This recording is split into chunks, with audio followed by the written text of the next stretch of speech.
morning, good afternoon, or good evening, depending where in the world you are, and of course, what time of day or night it is either. Welcome to the podcast Up on the Edge with Al and Owen. I'm your host, Alan Neild, Big Al, or just Al, whatever you want to call me. And each week, I'm going to be joined by regular co-host Owen Sherratt and other special guests along the way too. Right, let's get right into it. This is the podcast Up on the Edge. Wait. There he is. Right, is it working on your headset? You're on your headset? Yeah. Wow. Yeah. There we go. I think it was something to do with that the other call that you were doing. Is that what you think it was? This link's not an issue. Yeah. I'm happy to blame Alan, basically. Well, that's we all nice. It's Alan's fault. I was actually, I'll tell you what I was doing, right? Earlier on today, I've been in this studio since about 10 o'clock this morning, and I've been doing a load of stuff for a website for myself and Owen. That's Owen there. And all the iTunes stuff and the podcasts that we've recorded already. I've been doing all the intros for and all the outros, one thing or another. And it's something to do with when I was doing the recording earlier on. So it was my end. Being honest. That's the trouble. Yours had trouble your end, don't you? Must have had a problem with it though, has you? So you try and get rid of my fringe. Are you going there? There you go. Is your fringe all right, Al? My fringe is fine, buddy. Don't get the hair in my eyes anymore, pal. Just down his back. Just down my back. It's true that, yeah. Airiest back that you'd care to imagine. So we're with Scott from Sports Physio UK. How are you? That's it. I'm good, thank you very much. Cheers for getting us in. Well, there's a very good reason why I've got him in, Owen, right? And why is that? Well, that's because Scott, I've known Scott for years, right? He's one of the first responders in Shaw. So basically, somebody has an accident or, I don't know, maybe they fall ill. Yeah. Yeah. And what they do is they tend to send out paramedics first off in cars, don't they?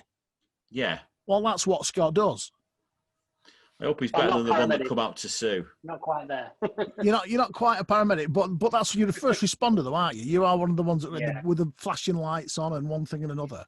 But even better than that, though, Owen, right? What he does is he runs a Facebook page called I Love Shaw. I love Shaw. Yeah. Yeah. So You do love Shaw, Owen. Yeah. Mate, I'm not so sure, but yeah, no, the bits of Shaw I've seen have been very good. And to be our fair, house. your house, the back garden, Yeah. the boiler that just keeps going. It's amazing, that boiler, isn't it? Do you know, you would have thought that somebody that runs the stores that I do, I'd have the best boiler in the history of the world. Well, I probably have, because it was cheap and it just keeps going. It's fabulous. Oh, yeah. It'd be great if it packed up right in the first place, though, wouldn't it, mate? So, What's Scott, going to be even better is if it packs up halfway through this. You know, you get a phone call to get your backside home for it. I was on air one night, Scott, and I got a message. Got no eating, no water. Don't worry, I'll come and see you as soon as I get off air. So I recorded the last hour of the show, and I got to Al's house at 11:45 at night to get his boiler going. They'd all gone to bed. Couldn't get in. he didn't listen. In fairness, he didn't actually tell me that he was coming to sort it out. He just rocked up. That's the kind of guy I am. So at like 12 o'clock at night, my bedroom window, which is on the second floor, Alan, I'm joking, of course. Ladders off the van and everything. That's the kind of weirdo it is, you know what I mean? So how do you get on during lockdown, Scott? What's, with work, because you've got Physio UK in Sports Physio UK in Shaw as well, haven't you? Which is a very hands-on business. It is very definitely a hands-on business. But we leave some of our patients just hanging around here as well. Just sitting there as well, What's left of them anyway? That's the ones that don't make it out. Yeah, and here's one pelvis I just couldn't fix. Yeah, absolutely. It's funny though, because you hold it up to some of the patients, and they're looking at it, looking down at their own pelvis. I'm like, it's like a child. Don't worry about it. So if you've had a child come back and only half of it's arrived home, then the other half's probably Scott. That's it, exactly. That's it. Yeah. They just not come and pick it up. It's annoying, really.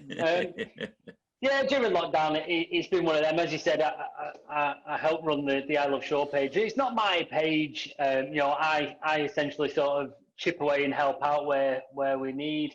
A lovely lady called Joanne sort of set it up and runs it sort of day to day and schedules it.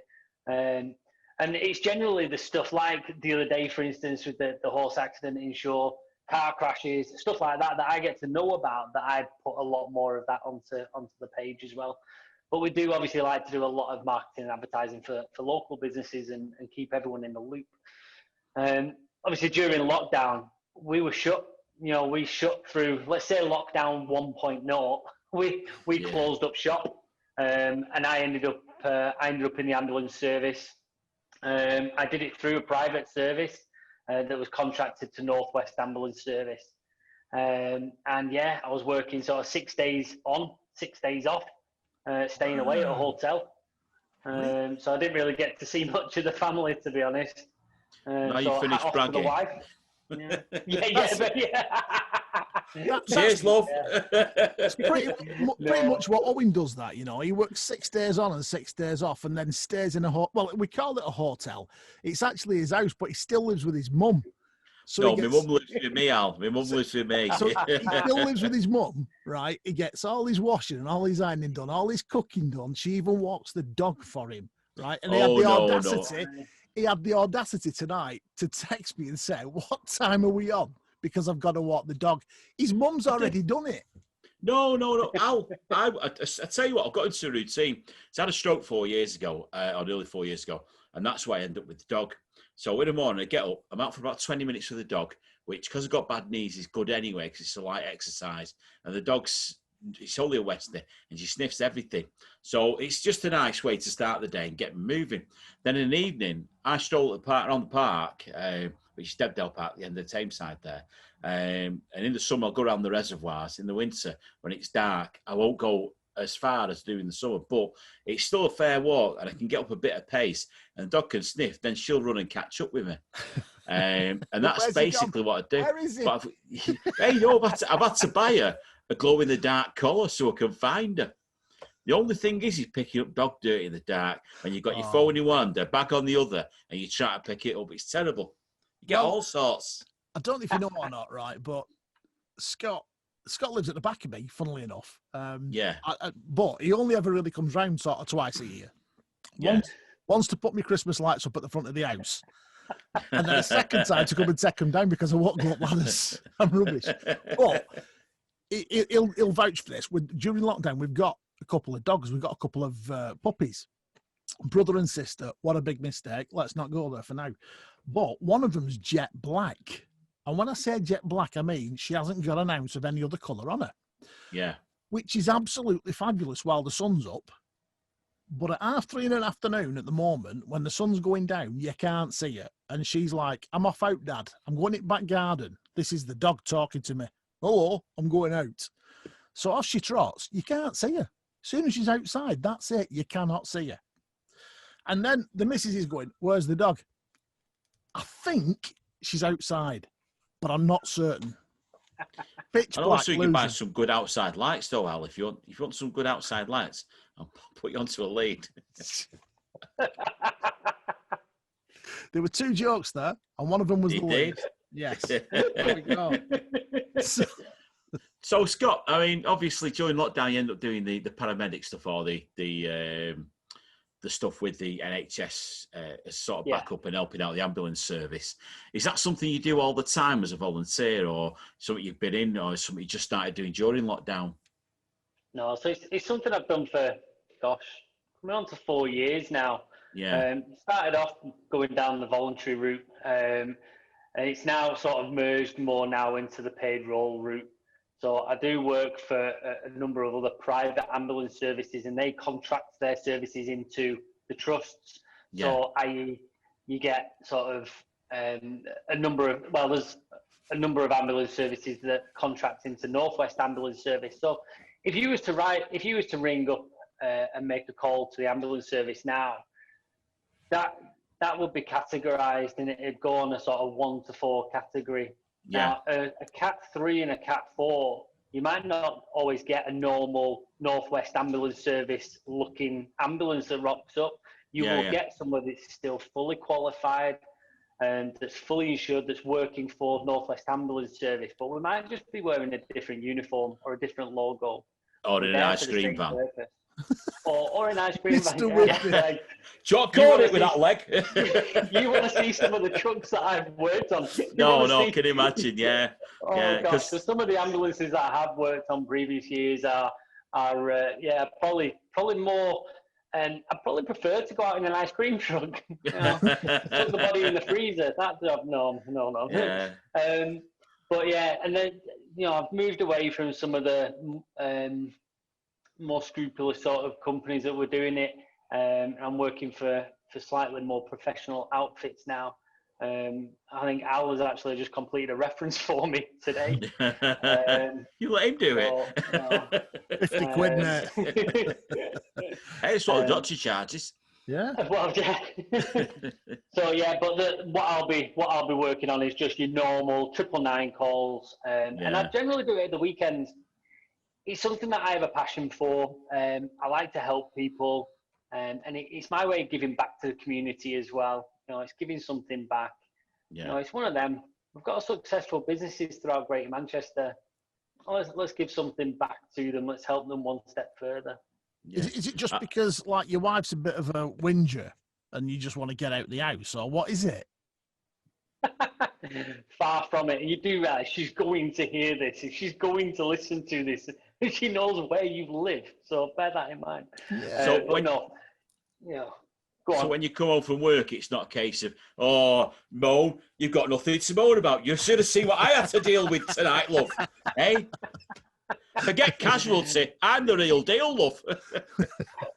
we do have this bit of a joke where I come back and I'll get back from a weekend or whatever. She's like, how was it? I'm like, oh, really hard. Said, absolutely hard. I said, you've had it easy at home. She's like, do you want to swap? Yeah. Like, No. See, the thing is, my mum was a nurse when she was working. She worked in Salford Royal. She's done theatre nursing, A&E nursing, and then as time went on, she ended up being on the district. And every so often, she'd do what she calls a quick tea. So it'd be like a pizza or something like that, one of them little pizzas. And I'd be sat eating a pizza. She'll eat it. She'll have to seal a scab like that today. Now, when you're having your tea, you sometimes look at food and think, oh, I've seen a wound like that. And then decide to tell everyone, or is it just my mum? That's just your mum. The one thing that I've never really done is gone home and told them about anything, whether it's a crap day or whatever it's been. I don't know. It's probably a serial killer trait, to be honest, that I can just put that partition down the middle and just tuck it away somewhere. Do you know what? In 30 years' time, it'll all just come flooding back. The weird thing is my wife, when she walks through the door coming home from work, and I said to her, how's your day gone, love? She'll turn around and tell me every single detail of every conversation she's had with everybody, right?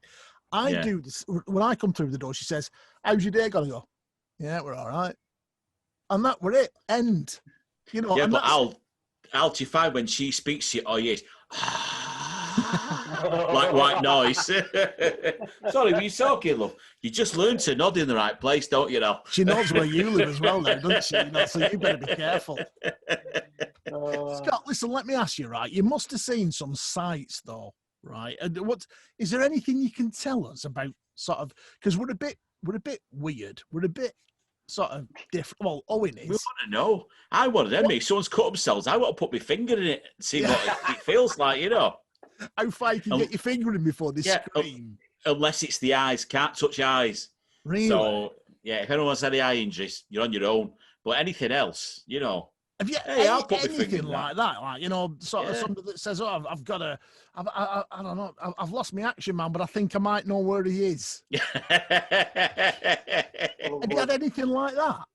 I don't think I have. I do it with patients in here. When a patient gets on that bed there, right, we obviously assess them and everything, and you know, we've always got to look at the hands and knees. Yeah, we'd headlamp on. Hang on. Oh, yeah. Where's them stirrups? One of the things that I do, we do a visual check. So if I'm working on someone's back or whatever, or their arms, I'll do a visual check. And if they've got any bruises, it's one of them where you never want someone coming afterwards going, "Oh, I've got these horrible bruises here. Did you do them?" So I make a point, if they've got a bruise, like this here. I don't know if you can see that. See that? Yeah, got it. See that. Yeah, right. So if they've got a bruise like that, I stand there and go, "Do you know you've got a bruise?" And they go, "Oh, no, where?" Like, "Just here. Here. Do you feel that?" Yeah, so but yeah. Like, I'm just letting you know that it's there before I sort you out, really. Was it Nigel Mansell? And he got on one of the, he was being interviewed after a race and he got a big lump on his head, hadn't he? Yeah. And the old commentator, Mansell. What was he called? The commentator? Thingy Murray. Not Colin Murray. It was something Murray. No, Murray Walker. Murray Walker, you went far out. And he literally says, "Oh, let's have a quick look at that lump on your head." And he literally presses it in, and you can see Nigel Mansell going, "Oh, it must have been so painful." But dear God. But one of the things that in the ambulance world is you don't want to cause them. Well, okay, most of the people we don't want to cause them pain. Why? So yeah, we've got to be careful on that one. Why? Well, coroner's court, I don't think is a nice place to be. Yeah, well, I just stood there and, excuse me, Mr. Woodhead, why on earth did you put your finger there on that bruise? Because it looked more so than the other one. Yeah, I had no smelling salts. I thought if I push that, and if he jumps to the ceiling, I know we've still got a pulse. So I will tell you something though. The very first incident that I stopped at, and I came across it in my car, and this was back when I first started doing the medical stuff. There's this lady, she's on the floor, bless her heart out, she's on the floor, she's hurt her arm, she's hurt her shoulder, she's in pain, ambulances have been called, everything's on the way. So I've run through, I've said, "This is who I am, this is my skill set, this is my qualifications, no worries." Like, yeah. Said, I'm going to have a bit of a chat with her and blah, blah, blah. Anyway, I knelt down next to her. As I knelt down next to her right arm that's properly, like, completely gone the wrong way, I think I would now put it down as just a test of feeling as I knelt onto her arm. And she confirmed very, very quickly that was a painful area on her body. Yeah. I think the whole of Royton at that point were aware that was a painful area of her body. So yeah, but I did learn very quickly not to start poking, prodding, kneeing, jumping, standing on people. Yeah. So obviously you've sort of come into the area when you're about, I don't know, 13, 14, something like that? I think I met you sort of when I was swimming at a sort of a young age. I came into the area from, through adoption, basically. And I was adopted into the area when I was 8. Right. My parents then put me into swimming. They sort of threw me into a swimming pool and said, get on with it. And that was at Royton. And it was great. Absolutely loved it. And I think that's where I met you guys and Joanne. Yeah. Who taught you? And then, Royton Baths, the old Royton Baths. Who taught you there? Oh. Come on, Mr. Really. You should remember. A really grumpy lady. My parents would probably know. See, the thing is, you do know, you go into Royton Baths, witches are still prominent. The reason they threw you in the water was, if you sink, you're not a witch. If you float, you are, and they'll burn you. Yeah. True. I used to play water polo for Royton and Royton Pool as well, And I used water polo? How did you get the horse in that? Hey, somebody said that to me the other day. We were talking about it today, and they said exactly the same thing. I don't think I've ever heard that one before. We were national champions 3 years on the trot. Unbelievably good team there. Coached by a guy called Mark Taylor, who ended up being the England and Great Britain coach. And he's right on lad, born and bred. Yeah, So, they probably thought, God, if we can get these doing something, we might be able to work with people that have got limbs that move properly, coordination. listen, back in my slim days, mate, I'm telling you, he was the only person knocking about that could ever get a six-pack on me, and he did do. I'm telling you, unbelievable. That bath, though, I mean, they've saved the. This is one of the things that sort of frustrates me about things that happen locally, because they've saved the front of Royton Baths, and that is sort of lay on its side now. At the side of the new health centre, which has been constructed on the old Bath site. So when it comes to the dropped Shore Baths, Crompton Pool, they didn't do anything other than anything. They've saved nothing. It's literally just a barren land. Done nothing with it. Planted a few flowers. That's it. Yeah, they've thrown a lot of wild seed on there, haven't they? And once a year, it does look outstandingly amazing. But yeah, they've not saved any of the structure whatsoever, have they? No, but on that one day a year, is that wild seed worth it? You know what I mean? No. We need some. You and your wild seed out. Listen, I like sowing wild seed. You want to see my garden in spring? It looks fabulous. Like it's snowing. Anyhow, so. Did you just go there? You did, didn't you? Yeah. Oh, So Scott, you're a physiotherapist by day, then, yeah. I'm a senior sports therapist by day. Yeah. So well, what's the easiest way? What do? I fix people. That's basically the easiest way. I go through sort of rehab. Go on. I've got a dodgy shoulder again at the moment, right? 1 minute. The signal's going. Yeah, I thought it would do. Yeah. Hello. How are you going to go on with COVID and social distancing and one thing and another? Well, it's safe to say we can't social distance. That's plain and simple. So it's one of those that when we reopened, we had a full risk assessment, and it took a long time to do that risk assessment because we are close contact services. So we had a risk assessment. We did everything in our power to change everything into green, basically, so we could go live. As an example, if you was to come into clinic now, you would have to fill in a screening form, and that's done completely remotely. You have to do that. And our admin team, bless them, they're working from home, and they've got books and books with everyone's details written in, and they're scribbling them, ticking them off.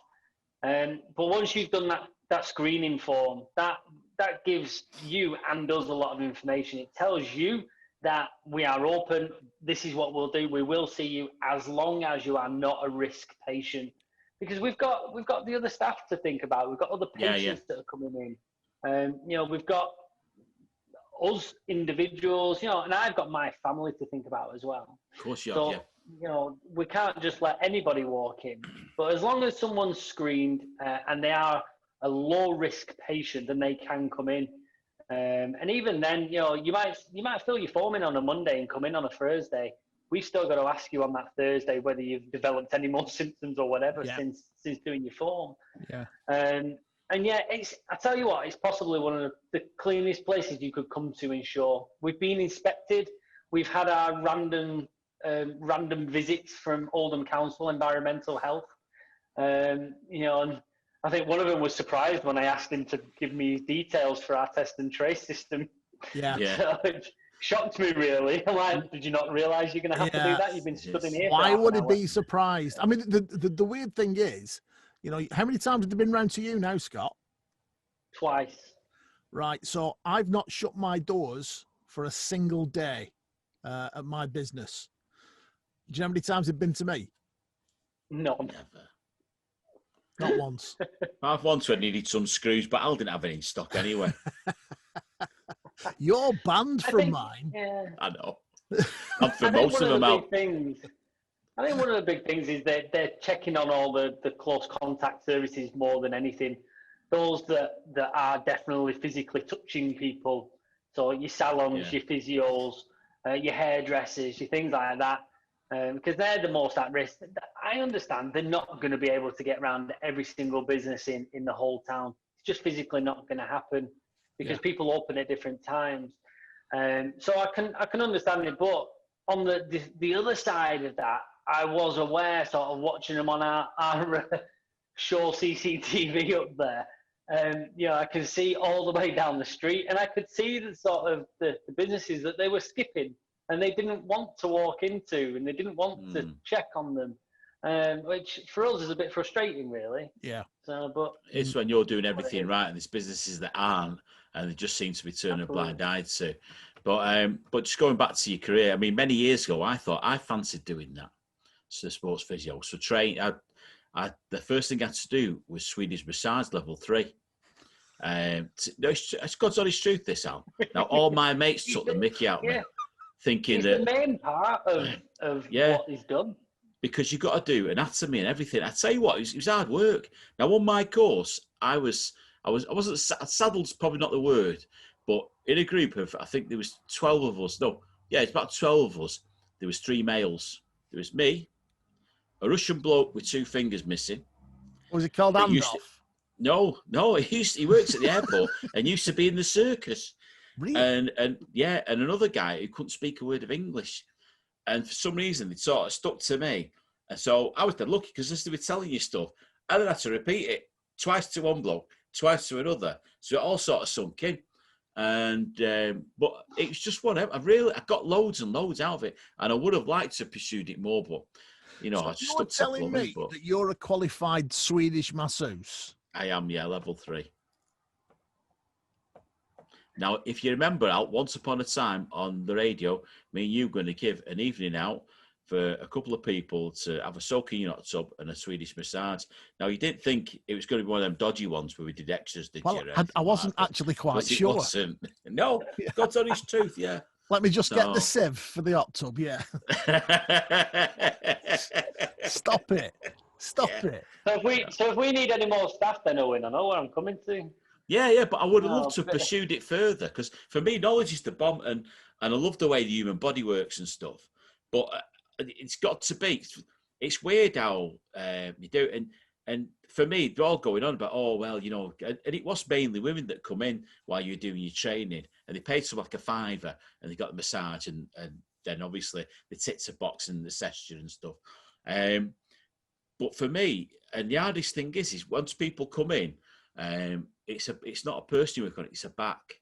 And it's amazing what you can tell from somebody's back when you're feeling the knots and, and the spinal alignment's a little bit out and, and then you can tell when people are chilling because the lumbar region gets quite tender as well.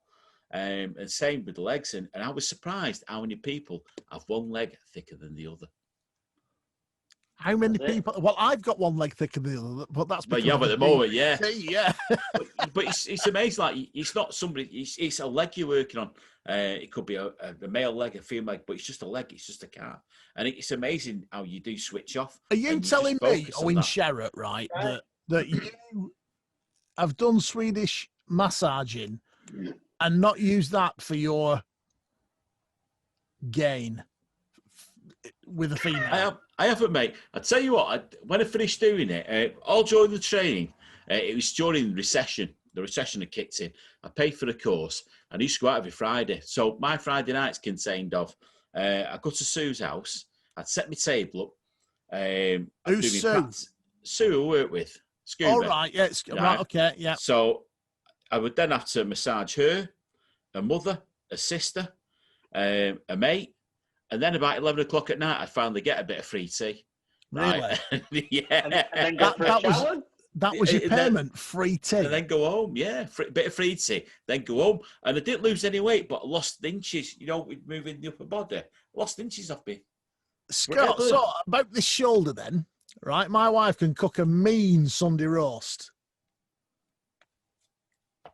No, he's not going there, is he? He's just not. No. So, listen, right, let me ask you some serious questions now. Cool. Best thing about Oldham?